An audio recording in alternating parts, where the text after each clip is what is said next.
I'm Cape Joel, and this is Comic Smack, your weekly, daily, all the time, anytime comic show where I give you your fix of everything you need to know from the world of comic books and superheroes. And as we continue the march onwards towards Civil War II, we have Ms. Marvel number 7. It's science fair season that will see Ms. Marvel come head-to-head with Ms.Marvel Spider-Man. Will sparks fly? Well, we'll find out.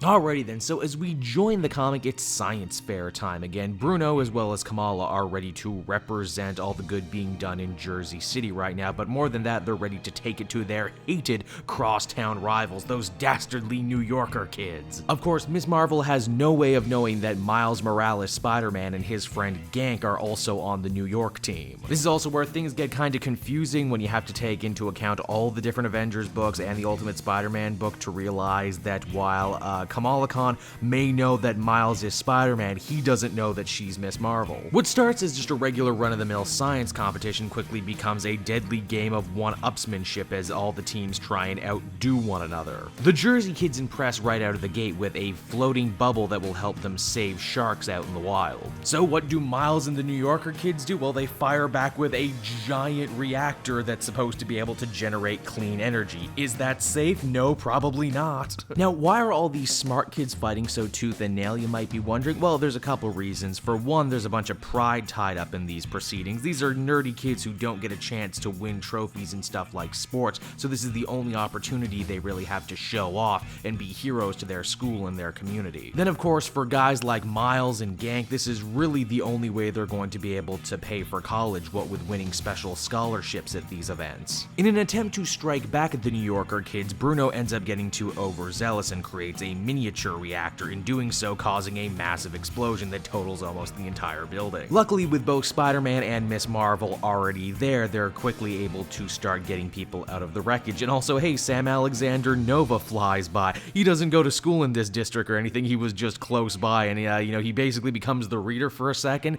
going like, hey, you're here, and you're here, what are the odds of that? Almost dying and getting pulled out of the wreckage luckily gives these two teams that were at each other's throats a few minutes ago some perspective, and they end up talking out all their issues. They eventually say that they're all good and that good guys shouldn't be forced to fight one another. Ho, that's kind of funny in a book that's being billed as a prelude to Civil War II, where a lot of good guys will be forced to fight a lot of other good guys. And speaking of Civil War II, and I most totally was, the comic ends with Ulysses watching the proceedings on the news from the safety of the Inhuman City. You know, if I had to sum up Ms. Marvel number 7 in as little words as possible, I would say freaking clever, because that's what this one was. This is a whole comic where there were no villains to fight, no evil plot to overcome, and the only real threat was ego. G. Willow Wilson also turned this issue into a great little showcase for all the great new young superhero talent that's running around in the Marvel Universe currently. Heck, all of that would have been good enough on its own, but then she seems to go a couple steps further and actually turn this issue into a commentary on superhero events and good guys fighting other good guys. I think this might actually be one of my favorite new Ms. Marvel stories in a run that's had a lot of really great stories. It also has the pick up and read appeal. If you haven't been reading anything up until now in Ms. Marvel, you could easily enjoy this one. Overall, I would give this one a solid 9 out of 10. Hey everyone, thanks so much for watching my newest video. I hope you enjoyed it, and while you're here, why not check out another video I have on offer, or maybe if you're feeling in a supportive mood, you want to like or subscribe. And if you want to support the creation of more videos just like this one, then please by all means check out the Cape Joel Patreon. A little bit goes a very long way, and I will see you all next time.